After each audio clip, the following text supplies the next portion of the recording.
시작할까요? 자, AI 전환연대 온라인 토론회를 시작하겠습니다. 안녕하세요. 저는 더불어민주당 디지털특별위원장 임문영입니다. 오늘 이혜민 조국혁신당 의원님과 함께 AI 전환연대 온라인 토론회 세 번 중에서 첫 번째 토론회를 진행하게 됐습니다.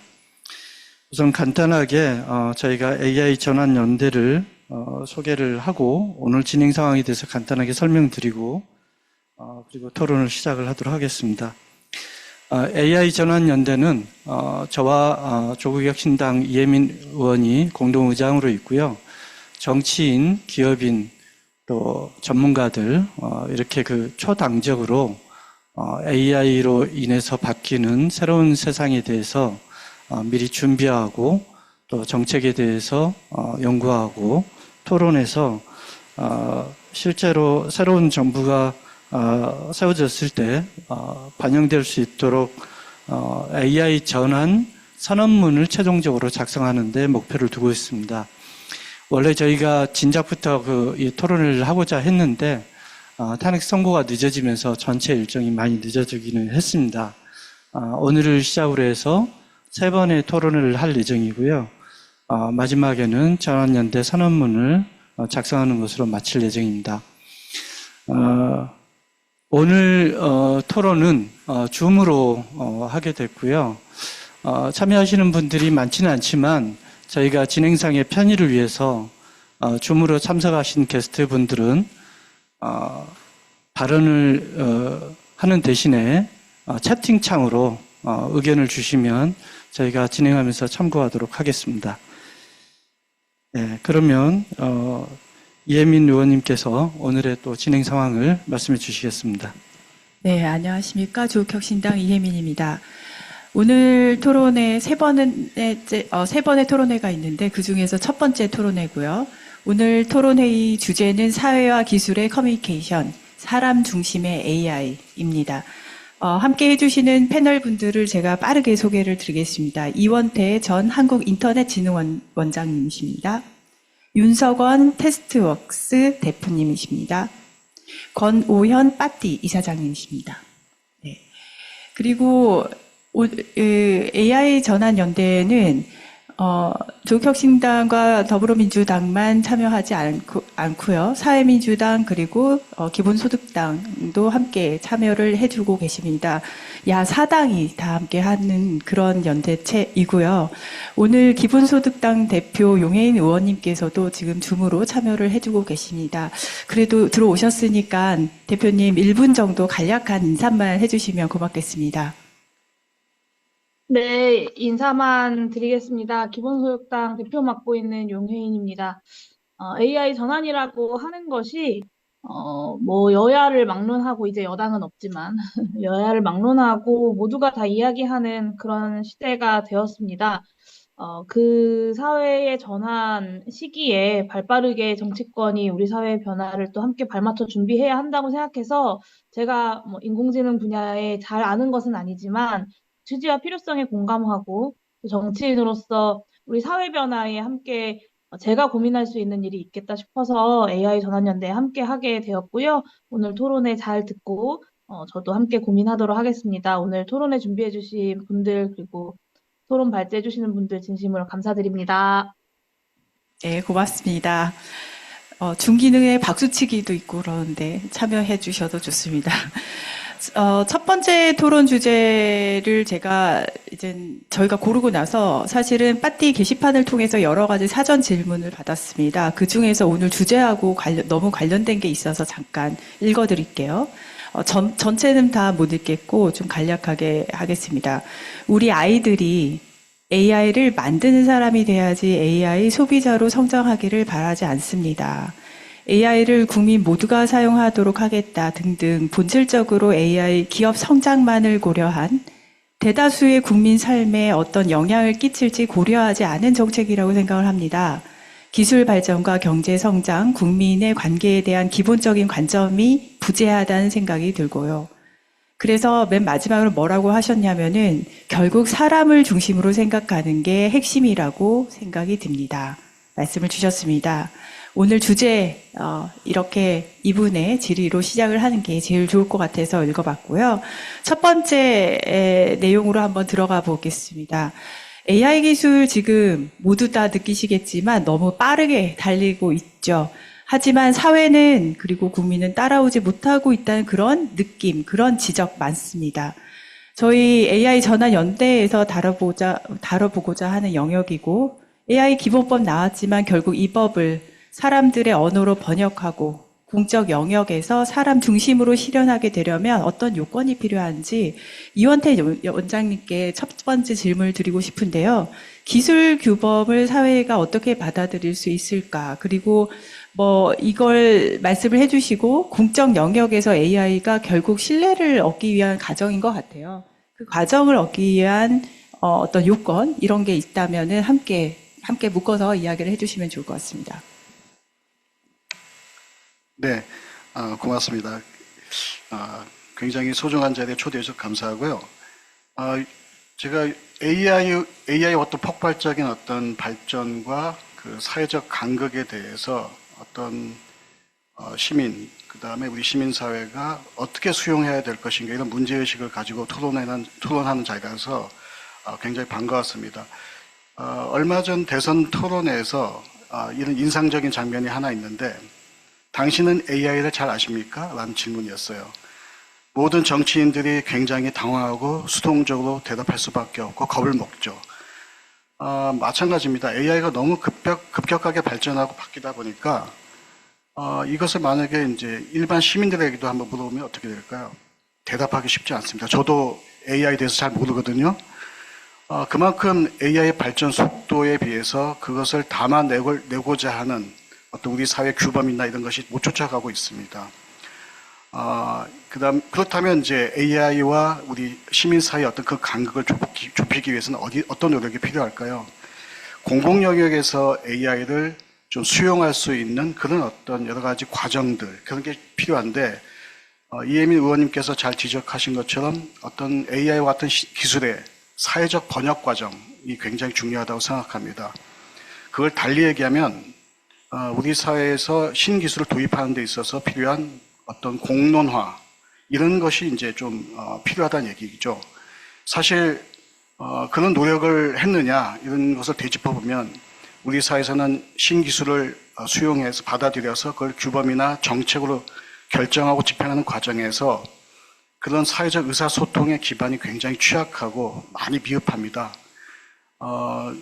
작년에 여야가 합의해서 AI 기본법을 통과시켰습니다만 1년 뒤에 시행 예정이고 또 3년 규제 유예까지 나오는 마당에 왜 이렇게 그렇게 급히 서둘렀나 하는 생각이 들 정도거든요.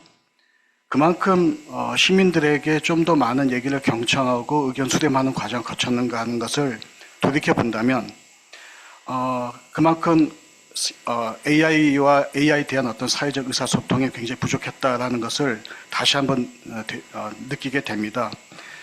그래서 AI를 우리 사회에 좀 더 안정적으로 좀 착근시키기 위한 여러 가지 요건이 있는데 저는 그 중에 한 가지가 AI라는 것은 충분히 설명 가능해야 된다고 생각합니다. 그러니까 보편적 사용자가 아니라 구체적인 시민의 관점에서 AI는 성별, 연령, 지역, 장애 여러 가지 어떤 사회문화적인 어떤 배경이나 요인에 따라 달리 차별적으로 적용되기가 쉽습니다. 보편적인 어떤 사용자 관점이 아니라 구체적으로 우리 삶에 어떤 영향을 미치는가에 대한 그런 질문과 그런 답을 공적인 영역에서 해줘야 된다고 해야 될 책무가 있다고 생각합니다. 그건 누가 하느냐?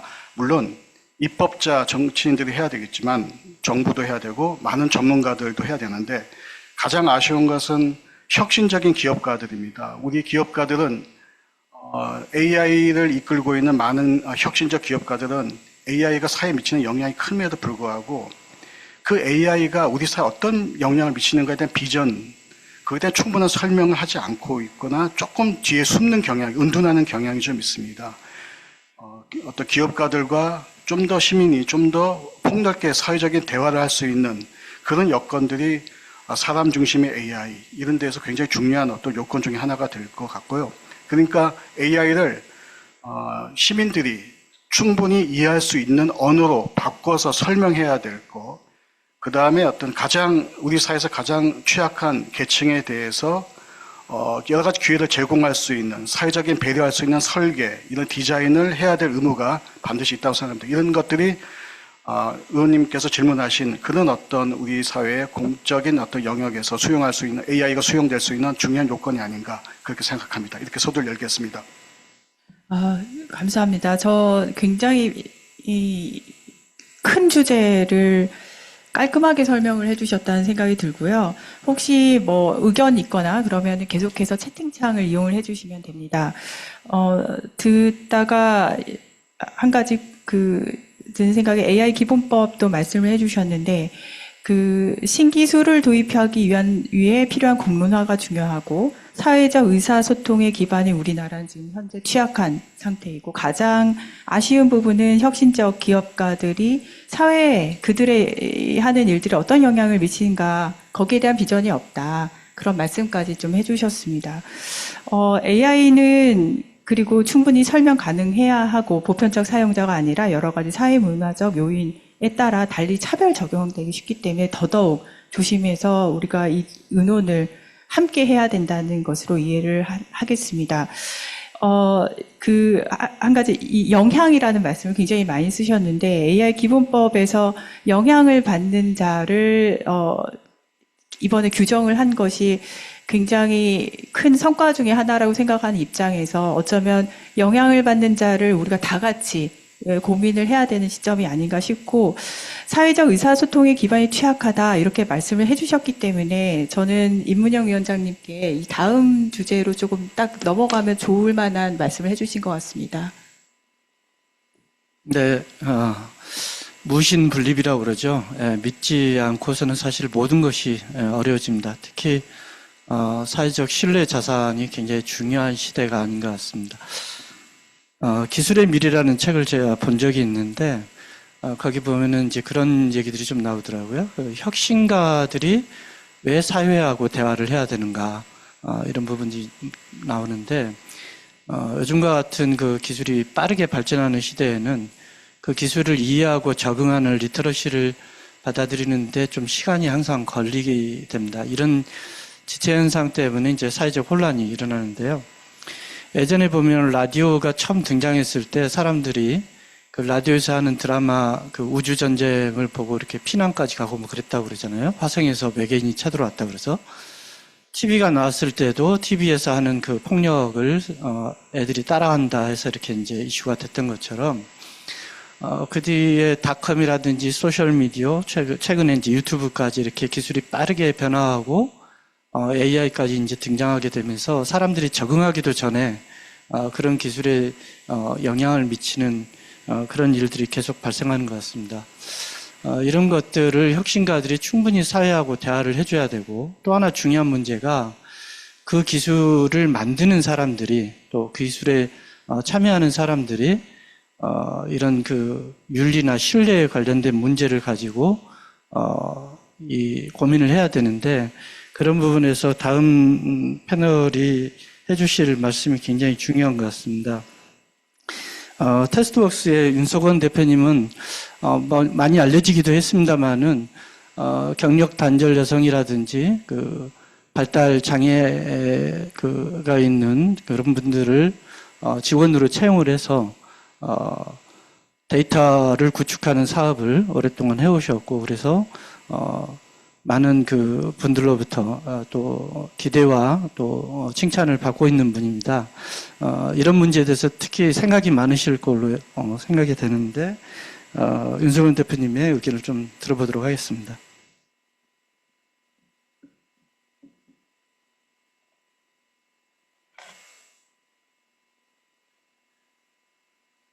네, 안녕하세요. 방금 소개받은 그 테스트웍스의 윤석원 대표입니다.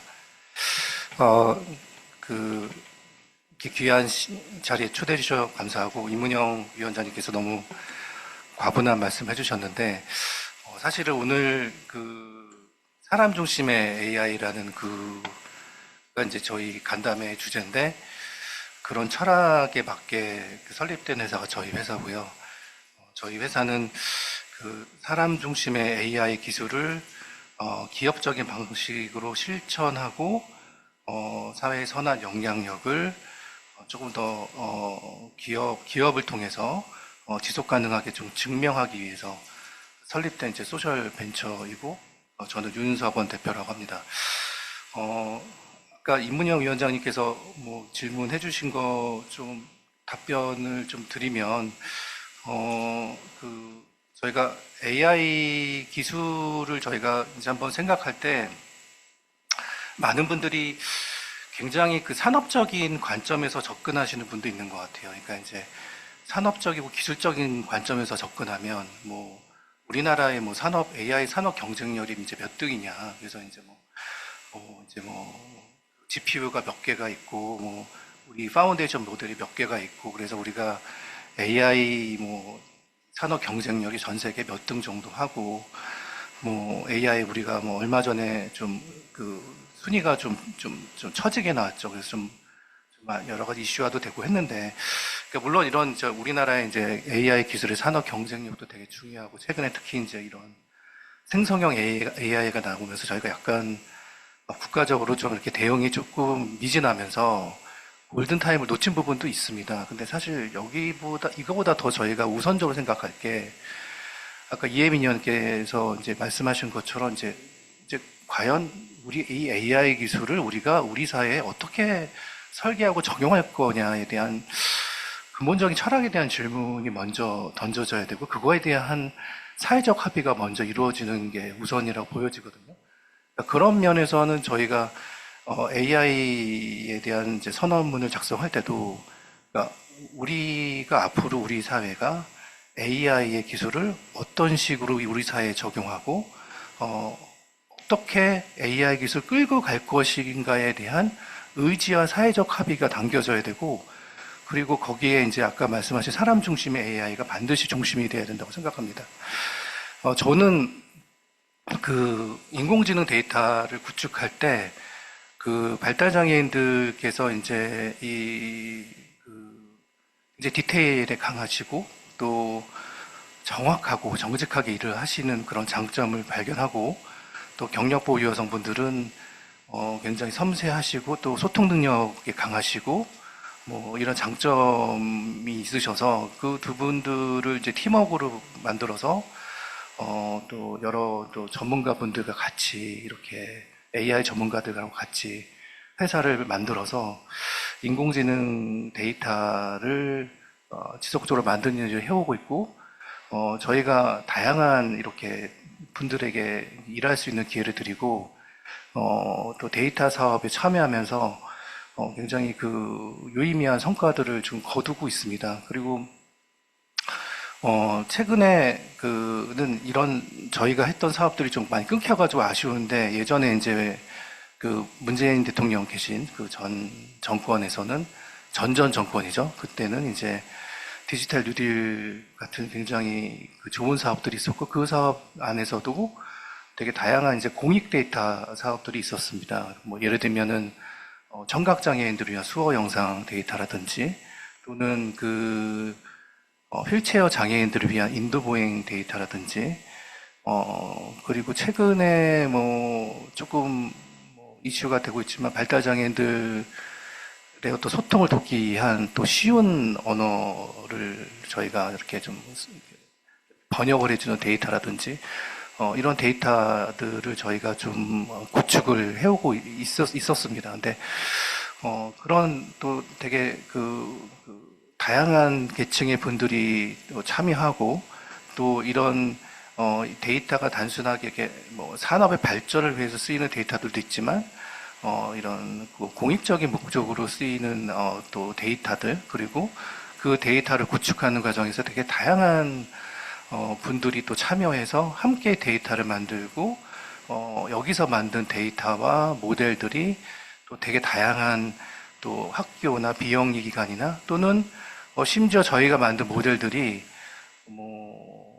해외 다른 학교라든지 구글의 리서치랩이라든지 마이크로소프트 이런 데서도 지금 활용이 되고 있습니다. 이렇게 이제 굉장히 좋은 사례들이 좀 만들어져 왔거든요. 그래서 제 생각에는 이번에 저희가 AI 정책이나 또는 AI 방향성을 정할 때도 조금 더 많은 분들이 좀 이렇게 개방적인 방식으로 좀 더 공익적인 관점에서 데이터를 만들고 그 공익적인 또 관점에서 포용적인 AI 어떤 기술을 개발하고 또 좀 더 오픈된 형태로 개발에 참여할 수 있는 그런 생태계를 만들 수 있도록 많은 정책들이 설계돼야 되고 또 이렇게 조금 더 사람 중심의 AI가 실제로 만들어지고 많은 국민들이 실제 그걸 체감할 수 있도록 저희가 생태계가 만들어져야 된다고 생각합니다.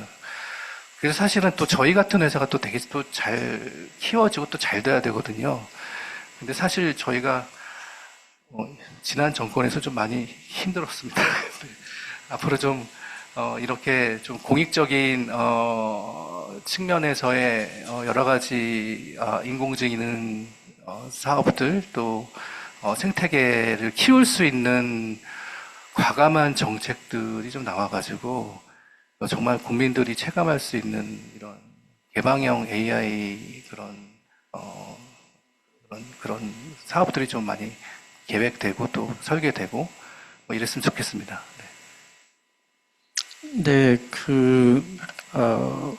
AI는 데이터를 만드는 과정에서부터 또 그걸 구축하고 그걸 또 학습시키고 나중에 그걸 적용하는 과정까지 해서 투명성이 정말 중요할 것 같습니다. 그리고 항상 이 기술이라고 하는 것들이 요즘에는 뭐 필터 버블이라든지 에코 챔버 같은 얘기를 굳이 하지 않더라도 지나치게 알고리즘에 의해서 편향성을 보여주는 경우들이 많기 때문에 여기에 참여하는 모든 기술자들이나 기업인들이 최대한 이것을 투명하고 공평하게 만드는 것에 관심을 갖고 있는데 윤석원 대표님께서 이제 혹시 그 데이터 구축 과정에서 그런 부분들을 좀 더 어떻게 강제화할 수 있는지 아니면은 예를 들어서 항상 이제 경제적 여유가 있고 또 능력이 좋은 사람들만 대상으로 해서 데이터를 모으다 보면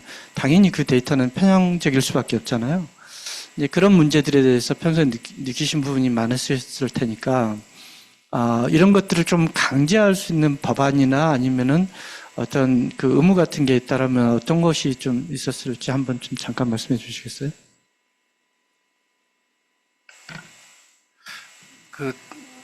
약간 예전에 데이터 사업들도 좀 저희가 참여할 때 좀 아쉬웠던 거는 물론 그 당시에 이제 코로나라는 그 굉장히 경제적인 또 위기가 있어가지고 많은 국민들이 이제 경제 활동을 할 수 있는 기회가 좀 필요했고 그래서 이제 그때는 이제 크라우드 워커라고 해서 이제 엔잡러들에게 좀 이렇게 기회를 줄 수 있는 또 다양한 데이터 사업들이 좀 많이 기획이 됐었고 그걸 이제 국가에서 되게 적극 장려하긴 했었습니다. 그래서 약간 그때 좀 아쉬웠던 거는 조금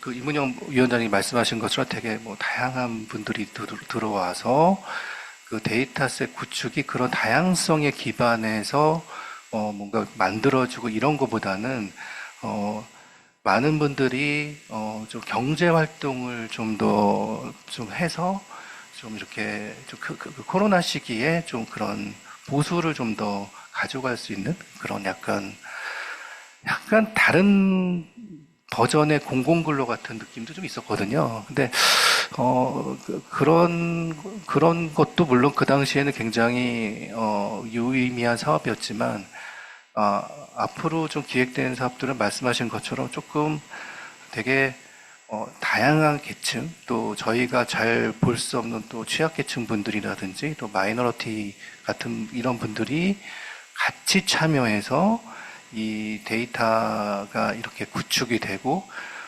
또 이런 또 구축되는 과정도 어느 정도 아까 이원 교수님도 말씀하신 것처럼 되게 투명하고 중요한 건 추적 가능해야 됩니다. 그래서 그 추적 가능성이 어느 정도 나올 수 있도록 기본적인 법안 같은 게 만들어지면 되게 좋겠다라는 생각은 합니다. 그래서 저희 같은 회사한테는 만약에 이 데이터셋을 구축하는 과정에서 어느 정도 일정 부분에 이런 취약계층분들이 꼭 참여할 수 있도록 이런 것들이 좀 어느 정도 기본법 같은 게 들어가 있다면 되게 도움이 될 것 같습니다. 왜냐하면은 요즘에 그 인공지능 데이터를 구축할 때도 굉장히 그 경제 논리가 많이 적용돼서 그 민간 기업에서 발주를 할 때 대부분 그 일감이 다 해외로 많이 가고 있습니다. 그래서 저희 회사도 베트남의 지사를 어쩔 수 없이 만들고, 물론 이제 베트남 지사에서도 저희가 이제 장애인들을 한 30명 정도 고용을 해서 그 의미 있는 고용을 창출하고 있지만, 실제 저희 내부의 이제 경력 보유 여성분들이나 장애인분들의 일감은 안정적인 일감이 많이 줄고 있습니다. 그래서 그런 어떤 국내의 또 취약한 분들, 또 소외되신 분들, 또는 일자리가 없는 청년들을 위한 어느 정도의 안정적인 일감을 보장할 수 있도록 좀 그런 것들이 좀 어느 정도 좀 정책화될 수 있다면 되게 좋을 것 같습니다. 네, 그 데이터의 편향성을 막기 위해서뿐만 아니라 또 그 데이터를 구축하는 과정에서 모든 사람이 참여했을 경우에 그런 그 누구나 다 참여해서 같이 또 그 혜택을 누리는 그런 AI가 됐을 때 진정한 의미가 있다, 이렇게 이제 받아들일 수 있을 것 같습니다. 네, 그러면 이어서 사람을 닮아가는 AI에 관련된 부분을 예민 의원님께서 진행해 주시겠습니다. 네, 그 윤석원 대표님께서 말씀하신 것들이 저에게는 어떻게 다가오냐면은 키워드가 이제 다양성으로 많이 다가오고요. 미국에서도 이제 여러 가지 사회 그 각 기업들이 요 데이터 학습할 때의 데이터의 다양성 확보를 못했기 때문에 문제가 된 인사 시스템이랄지, 아니면 보험회사에서 등급을 나눌 때의 자동 등급을 하게 됐을 때의 문제점, 굉장히 많이 알려진 것 같습니다. 그 다양성을 이뤄가기 위한 방법, 그리고 그 요소들을 말씀을 해주신 것 같고요. AI가 사람을 닮아간다는 말 많이 들었습니다. 저는 사실은 그때 그 닮아간다는 그 사람이 누군가, 그런 게 궁금해지고, 왜냐하면 사람들은 이렇게 다양한데, 그리고 아까 이원태 원장님께서 말씀하신 그 공론의 장으로 끌어내려면은 이런 다양성을 담아야 돼요, 이런 내용들이 기업뿐만 아니라 모든 각 파티에서 AI 정책에 넣을 가치와 윤리를 실현할 수 있는 방법으로 결국에는 얘기가 조금 모아지는 것 같습니다. 원장님께서 기업의 책무 또한 강조를 해주셨고, 그 측면에서 권호연 이사장님께 좀 질문을 드리고 싶습니다. 지금까지 아주 다양한 시도를 해보신 걸로 이해를 하고 있고, 오늘 저희 이 토론회의 또 소통의 장 또한 열어주시기도 했습니다. 파티에서 시도해본 실험들 중에, 그렇다면은 이 AI 전환 연대에서 선언문을 우리가 만든다면은 파티의 그 경험을 바탕으로 해서 어떤 내용들을 담을 수 있을지, 그런 것 좀 말씀을 해주시면 좋겠습니다. 네, 저는 이제 파티에서 일하는 권오현이라고 하는데요. 저희를 잘 모르는 분들이 계실 것 같기도 해서, 저희는 사실 이제 연결을 넘어서서 기술이 어떻게 사회에 협력을 만들 수 있을까를 고민하고 만들고, 그래서 다양한 민주주의와 관련된 기술들을 만드는 그런 협동조합입니다. 그래서 IT 쪽에서 이제 플랫폼을 만들지만 협동조합으로서 일을 하고 있어서, 저희가 만나는 접점들이 시민들하고 다양한 분야, 기후면 기후, 이제 젠더면 젠더, 아무튼 정말 다양한 분야들의 분들을 많이 만나고 시민들과 이야기를 하는 편인데요. 사실 기술에서는 이런 자리들이 많지 않아서 의외로 좀 되게 귀한 자리들이 이제 생기는 것 같아서 되게 반가운 시간인 것 같습니다. 그래서 저희가 한참 많이 만나보고 시민들을 만나보면 그런 느낌들을 드는데요. 저희가 만들려고 하는 선언문에 저는 좀 꼭 담겨야 된다고 생각되는 것들이 요약하면 그럴 것 같아요. 저희가 이 AI 전환을 통해서 가고 싶은 방향이 무엇인가, 지금 앞에 두 분이 말씀해 주신 거 관련한 내용들, 그리고 그 방향으로 가기 위해서 저희가 많은 시민들과 대화를 해야 되고 많은 이해관계자들이 참여해야 된다라는 어떤 그런 실천들을 어떻게 담아낼 것이고, 그걸 어떻게 실제로 실행하게 만들 것인가에 대한 부분들, 그리고 더 중요하게는 기술을 가지고 있는 사람들이 여기 모여 있을 텐데, 이 부분에 대해서 우리가 사회에 대해서 어떤 책임감을 가지고 있는가에 대한 얘기들이 담겨야 될 것 같거든요. 이걸 조금 감히 좀 제안을 드리자면, 저는 전 세계를 봐도 우리나라 같은 나라가 흔치 않다고 생각하는데, 우리가 기술 쪽에서 만들어 놓은 저희가 기본법이나 정책들을 보면은 되게 안타깝게도 저는 저희가 가지고 있는 대한민국의 국가인공지능 정책 방향, 이런 것들을 보면 저희가 G3 국가 도약을 위해서 통해 글로벌 중추국가를 만들겠다라는 비전들이 담겨 있거든요. 저는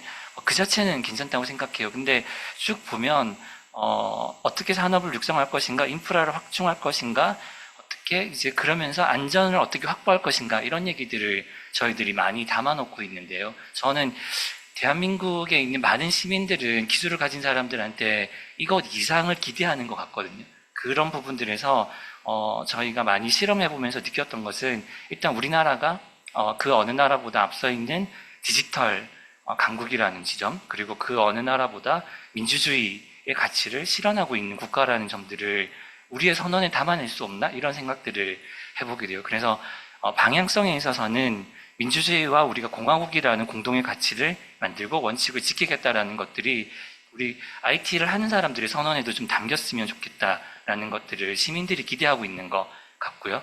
그리고 이거를 구체적으로 우리가 알고 있는 많은 기술들을 가지고 더 많은 이해관계자들, 더 많은 시민들이 참여하게 만들 수 있는 기술도 우리가 가지고 있잖아요. 그런 부분들을 어떻게 수기를 통해서, 더 많은 참여를 통해서, 더 많은 폭넓은 협력을 통해서 이 실천들을 만들어낼 것인가, 이런 부분들에 대해서 우리들이 방향성과 실천을 가지고 있다, 지향점을 보여주면 좋겠다는 기대감을 좀 가지고 있고, 이 부분에서 정말 중요한 지점은 책임감인데요. 사실 기술 혁신이 늘 스스로를 파괴적 혁신을 하겠다라고 선언하고 있잖아요. 이 말은 시민뿐만 아니라 다른 섹터에 있는 사람들을 위협하는 선언들이거든요. 그런 부분들에서 파괴적 혁신을 해왔던 기술 혁신이 많은 사람들이 두려움과 거부감을 가지게 되는 상황들이 지금 펼쳐지고 있는 상황에서 기술 혁신을 얘기하는 사람들이 더 많은 공동체를 위해서 우리가 어떻게 이 기술들을 활용할 수 있을 것이다라는 책임감들을 보여주는 게 지금 되게 필요한 시대라는 생각이 들고, 그런 것들이 좀 선언에 담기기를 많은 영역의 사람들이 기대하는 것 같습니다. 그래서 마지막으로 하나만 소개 좀 하자면, 좀 오래되긴 했지만 2017년도에 핀란드에서도 국가 AI 전략을 발표했는데, 우리나라는 AI G3 국가가 되겠다는 게 비전이지만 핀란드에서는 안전하고 민주적인 사회를 만들겠다, 인공지능을 활용해서. 그리고 시민들이 살기 좋은 국가, 기업들은 리워드를 누릴 수 있는 공간을 만들겠다. 그리고 노동을 개혁하고 모든 사람들의 웰빙을 증진하는데 이 인공지능을 우리는 활용하겠다, 이렇게 선언을 하거든요. 저희들도 충분히 그럴 수 있는 역량과 비전들이 갖추어져 있다고 생각하는데, 그런 부분들이 저희 선언들이 잘 담겼으면 좋겠다고 생각합니다. 제안 정말 감사드립니다. 책임감이라는 단어가 굉장히 꽂히고요. 헌법에서도 언급을 하고 있는 과학기술의 결과물들을 전 국민이 누릴 수 있다라는 것, 거기에 근간해서 저는 이제 디지털권에 대한 국가 책무를 정의하는 일을 진행을 하고 있는데, 제가 참고할 영역 또한 굉장히 많은 것 같습니다. 잠깐 순서를 원장님께 잠깐 한 가지 질문만 더 드리고 싶어졌어요. 이사장님 말씀을 듣다가 지금 말씀하신 각 섹터에 대한 책임감 말씀을 하셨는데, 그걸 실질적으로 이게 현실화가 되려면은, 예를 들면 디지털 가이드라인 이런 것들이 있다라고 한다면, 그게 100점짜리가 아니라 할지라도 그런 것이 존재를 한다면 실질적으로 각 섹터에서 생각할 수 있는 일들이 되게 많을 것 같아서 디지털 가이드라인 같은 것을 만들 수 있지 않을까라는 생각이 문득 들게 되는데 거기에 대한 필요성 혹시 짧게라도 이야기를 해주실 수 있을까요? 네. 아마도 디지털 가이드라인이 아까 모두에 말씀드렸던 법과 현실 사이의 어떤 다리 역할을 하는 그런 어떤 매개체라고 생각하고 있는데 사실 그게 지금까지는 없었던 게 아니죠. 그렇지만 그게 좀 정부 주도 일부 전문가 중심으로 이렇게 만들어져서 시민들에게 녹아내리지는 않았던 것 같아요. 아까 앞서서 여러 얘기가 나왔는데 우리 사회 AI를 바라보는 데 있어가지고 좀 뭐라 그럴까 기술 중심적인 효율성 중심의 어떤 패러다임 입각해서 정책을 설계하고 또 입법에 반영하는 경우가 많은데 사실 조금 아쉬운 게 우리 사회 AI에 대한 윤리적 상상력이 좀 빈곤하다. 어떤 기술의 어떤 성능이나 우수한 어떤 능력, 뭐 이런 측면도 중요하겠지만 우리 사회에서 그것이 어떤 영향을 미칠까라는 어떤 그런 어떤 도덕적 나침반 역할을 할 수 있는 그런 어떤 매개체들이 너무 많이 없다는 것이죠. 그런 역할을 하는 게 아마 디지털 가이드라인이 아닌가 생각되고요. 좀 더 뭐 말씀드리면은 내가 AI의 채용 시스템을 AI 도입한다면 어떤 영향을 미칠 것인가? 노인들이 만약에 AI 이용하게 되면 어떤 관점에서 우리가 이용할까? 이런 등등의 작지만 구체적인 어떤 그런 디지털 사회에서 우리가 이제 살아가기 필요한 어떤 그런 실행 지침들은 다양한 형태로 구체적인 시민들의 어떤 레벨별로 좀 존재해야 된다 생각하고 아마도 앞으로 모색할 AI 전환 연대 선언문이 그런 디지털 가이드라인의 첫 출발점이 되지 않을까 그렇게 기대하고 있습니다. 디지털 나침반이라는 단어 너무 좋네요. 위원장님 혹시 질문을 더 하실? 네, 저희가 그 AI 전환 연대에 그 AI 전환 선언문을 하려고 하는 이유도 하나의 지향점을 보여주자라는 데 이제 의미가 있습니다. 보통 우리가 가이드 그러면 좀 전에 원장님께서도 말씀하셨지만 법보다는 좀 약한 규제 뭐 이런 정도로 우리가 이제 일종의 규제 성격으로 이렇게 자꾸 바라보는데 AI를 우리가 우리 삶을 좀 더 높은 수준으로 고양시키기 위한 수단으로서 바라보고 또 그걸 받아들이는 주체적인 자세를 지향하는 측면에서 좀 바라볼 필요가 있다. 보통 AI를 바라보는 그 많은 그 커뮤니케이터들이 말씀하신 대로 항상 보면은 포모를 좀 강조하는 것 같아요. 뭐 AI 모르면 큰일 난다.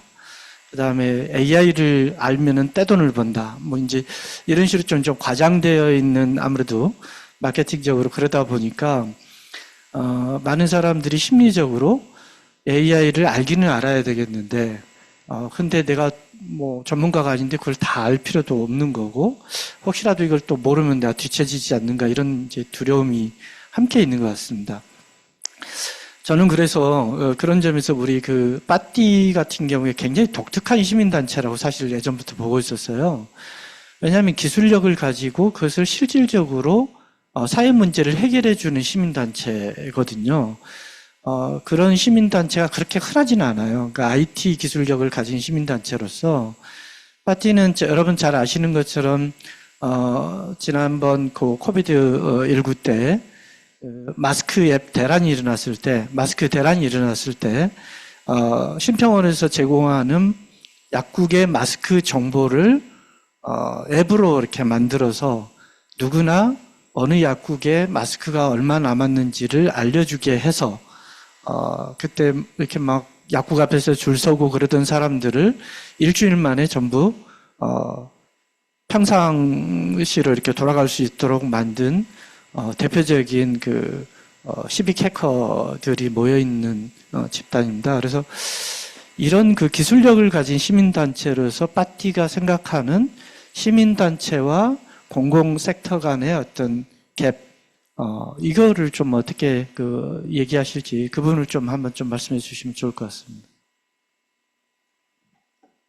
네, 그 코비드-19 얘기를 해주셨는데 어쨌든 그때 정확하게는 저희가 이제 데이터 공개를 요청을 했고 전국의 수많은 해커들이 같이 모여가지고 마스크 앱을 함께 만들었습니다. 그 과정에서 이제 오거나이징하는 역할들을 저희가 했었었는데요.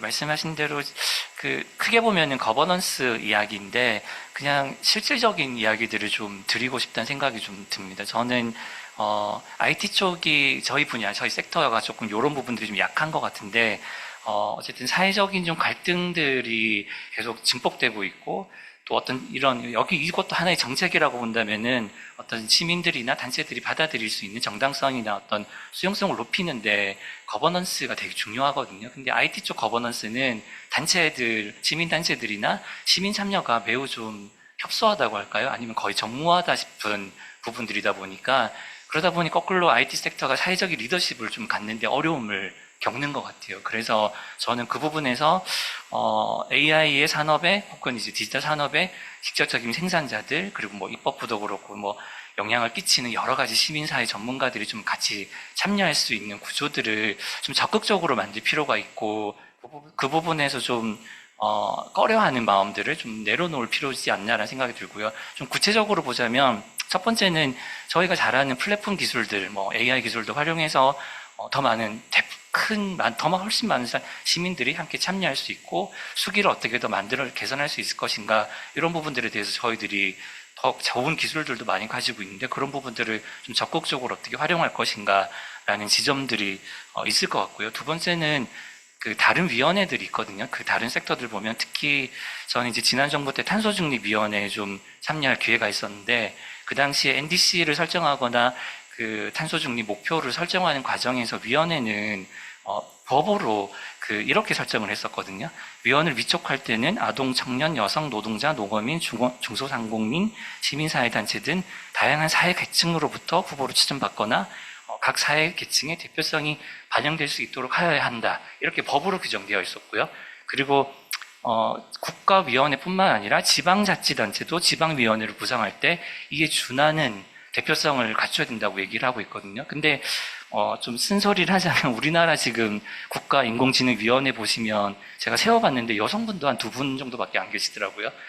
대표성이 매우 떨어지고 그리고 교수님들하고 교수님도 중요하지만 산업계 분들밖에 안 계는데 우리가 이게 거버넌스 구성을 하고 사회 여러 섹터나 사회 여러 이제 플레이어들하고 이렇게 좀 협업을 잘 못하고 있지 않나 이런 생각들이 좀 들고요. 그리고 저는 좀 더 나가면 다음 정부 때는 꼭 제가 방금 말씀드린 탄소중립위원회에 좀 준하는 형태의 국가인공지능위원회 같은 것들이 좀 만들어졌으면 좋겠고 이 위원회에서도 저희가 했던 것 중에 하나는 시민의회 같은 모델들이 있거든요. 그래서 프랑스 같은 경우에는 이제 기후시민의회가 유명한데 기후 변화와 관련해서 시민들이 거의 1년에 가까운 시간 동안 다양한 쟁점들을 논의하고 뭔가 대안을 만들어내는 물론 통과는 안 됐지만 이런 움직임들이 있는데 저는 인공지능과 관련된 여러 쟁점들에 대해서 다양한 시민들 그리고 다양한 시민사회와 기업,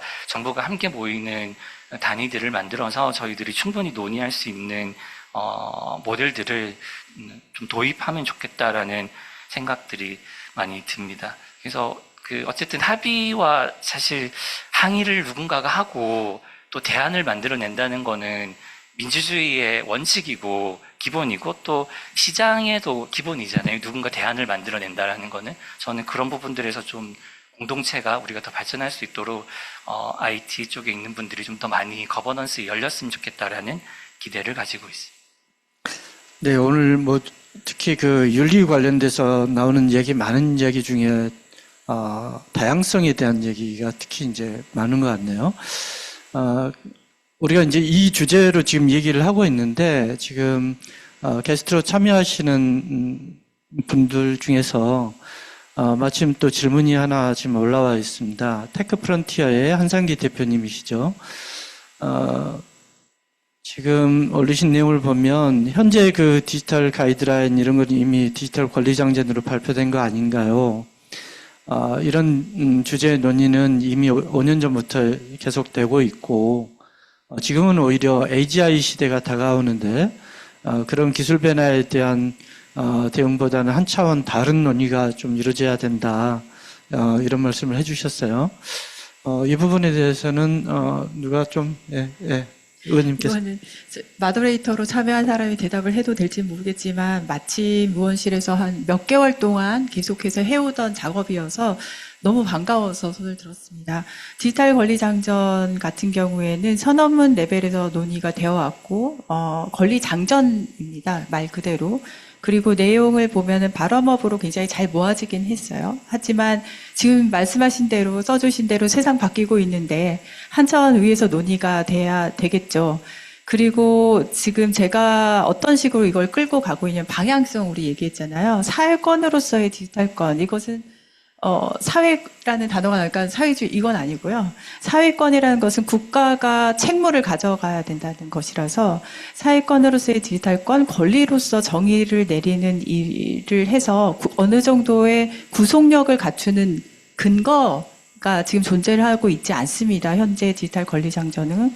그래서 구속력을 갖추는 근거들을 마련을 하고 있고 AGI에서 생각을 하는 여러 가지 모든 것을 담을 수는 없지만 그릇 형태로 지금 담는 그런 과정이 진행이 되고 있다라는 권리로서의 정의가 담기고 있다. 그 말씀을 드립니다. 다 나오게 되면 이 전환 연대에도 공유를 하면 좋을 것 같습니다. 네, 이어서 저희가 그 지난번에 빠띠 게시판을 통해서 질문을 미리 신청을 좀 받았는데요. 거기에 올라온 질문들 중에 몇 개를 우리 패널 분들과 같이 한번 토론을 해보도록 하겠습니다. 그 중에 이제 올라온 내용 중에 DOOB라는 분이 올리신 내용이 인공지능 기술은 소프트웨어와 하드웨어에서 활용 가능성을 확정하고 있습니다. 앞으로 로보틱스 기술과 함께 인간을 노동에서 자유롭게 해줄까요?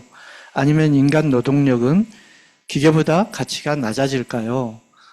이렇게 이제 질문을 하셨는데요. 아무래도 AI 하면은 가장 체감적으로 다가오는 게 이제 일자리 문제일 것 같은데요. 일자리를 위해서 오히려 회사를 창업하셨던 윤석원 대표님께서 이 부분에 대한 정말 AI 때문에 줄어드는 일자리 문제, 과연 어떻게 우리가 대응을 해야 될지 의견을 좀 부탁드리겠습니다. 네, 그 일자리 관련돼서는 되게 여러 가지 논란이 많은데 지금은 일자리 감소보다는 일자리의 전환, 시대 전환이 필요한 시기가 아닌가 싶습니다.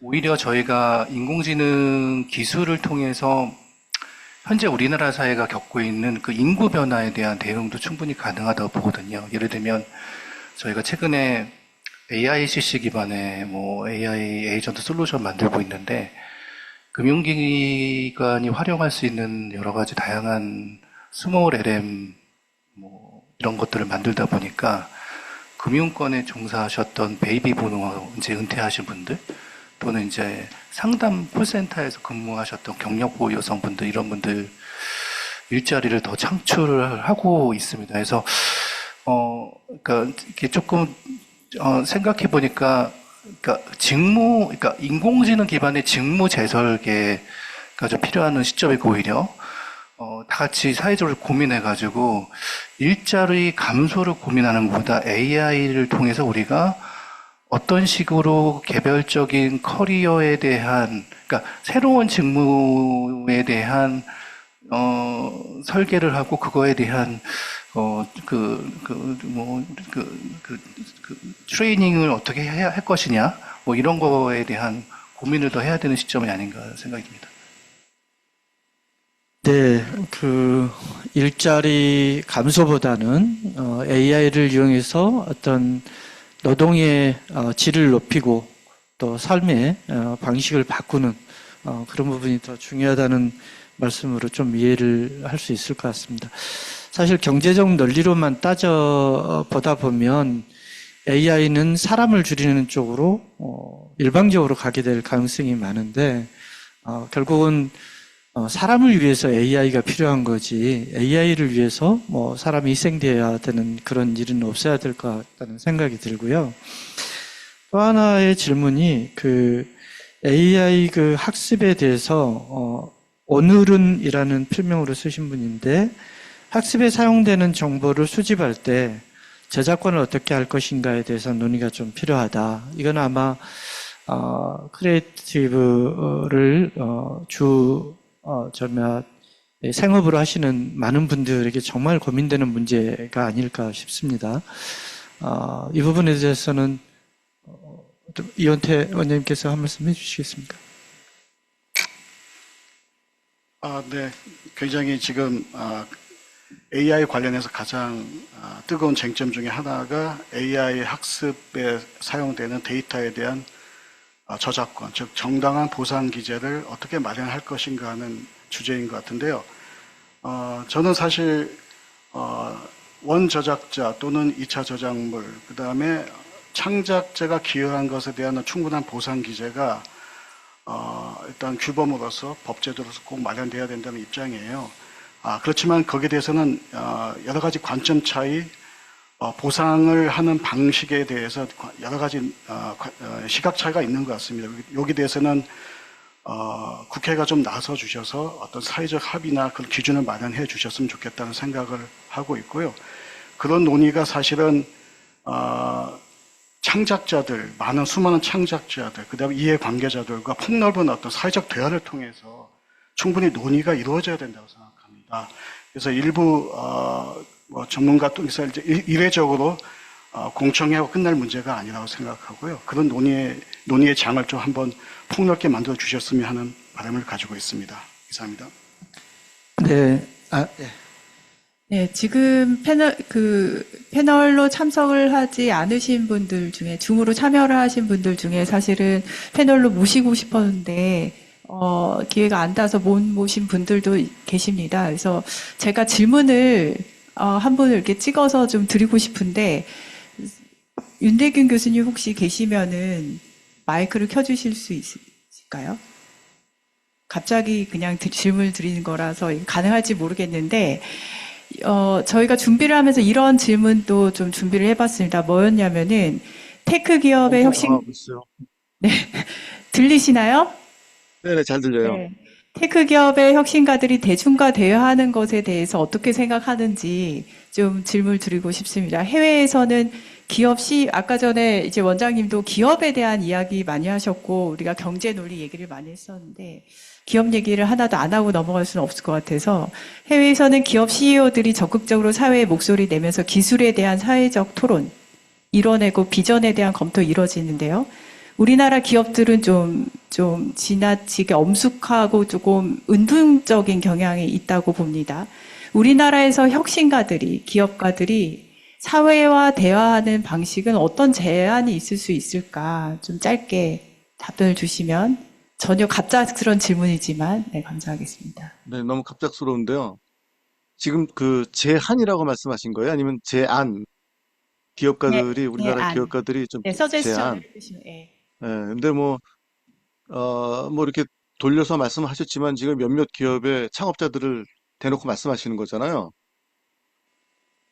좀 뭔가 앞으로 앞서 나서서 이런 기술적인 그런 시대상 또 앞으로 그 기업가들의 역할, 그리고 앞으로 우리 대중들하고 소통하면서 앞으로 우리 이런 기술로 인해서 바뀌어질 세상에 대해서 이런 기업가들이 나서서 좀 적극적으로 소통했으면 좋겠다라는 그런 말씀으로 이해를 하는데요.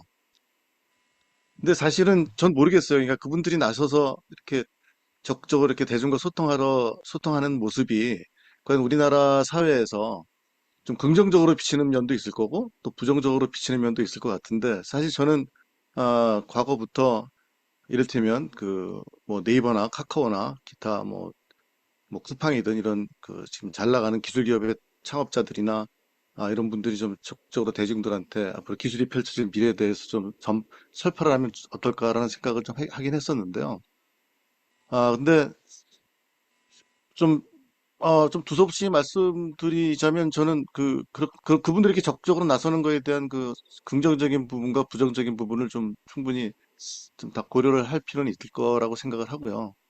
그리고 우리나라에서 기본적으로 이런 성공한 분들을 보는 그런 시각 자체가 좀 부정적인 측면들이 더 많이 있었잖아요. 그래서 이걸 만약 이분들이 나서서 적극적으로 자기 의견을 피력한다면 어떤 미래에 대한 장밋빛이나 그런 긍정적인 측면보다는 오히려 이런 것들 좀 부정적으로 보는 시각으로 인한 어떤 기업에 대한 어떤 부정적인 이미지도 또 동시에 생기지 않을까 하는 생각이 들어서 저는 오히려 이런 기업가들이 적극적으로 나서서 하는 것보다는 사실은 각 기업에 이제 전문가들이 있고 또 이렇게 대중과의 소통을 좀 적극적으로 하기 위해서 만든 그런 부서와 조직들이 있으니까 이런 분들이 좀 적극적으로 나서서 우리가 지금 관심 갖고 있는 여러 가지 이슈들을 사회에 제시하고 또 거기에 대한 답을 구하고 또 질문도 하고 이런 게 좀 활발하게 이루어지면 좋을 것 같아요. 그래서 뭐 누구를 하나 딱 지칭해서 이름을 얘기하는 게 좀 부담스럽긴 하지만 엔모사의 하무 씨 같은 분이 좀 더 많이 나왔으면 하는 생각이에요. 그런 분들이 나가서 자기들의 생각을 적극적으로 토론하며 얘기하면서 뭐 이게 정책적으로도 반영이 되고 또 나중에 후발 기업들이 뭔가 귀감을 삼아서 좀 더 기여할 수 있는 부분들을 찾을 수 있는 것들이 있지 않을까. 그래서 저는 좀 더 그 조직적으로 기업 내에서 이런 적극적인 토론을 할 수 있는 그런 좀 체계를 갖추고 했으면 좋겠다. 저는 오히려 그게 더 바람직하지 않을까 하는 생각이 듭니다. 네. 갑자기 여쭤봤지만, 네, 너무 잘 대답을 해주셔서 감사하고, 제가 여쭤본 이유는 그겁니다. 여기에서 우리가 다양성 이야기하고, 오늘 사람 중심의 AI를 얘기함에 있어서 빠져있는 것이 이제 큰 기업들의 책무 부분이 빠져있기 때문에 질문을 드렸고, 결국에는 하지만 같은 부분으로 가는 것 같아요. 소통, 그 다음에 서로 존중, 다양성을 이뤄가는 여러 가지 방법 중에 하나라고 생각을 합니다. 시간이 거의 다 되고 있는데요.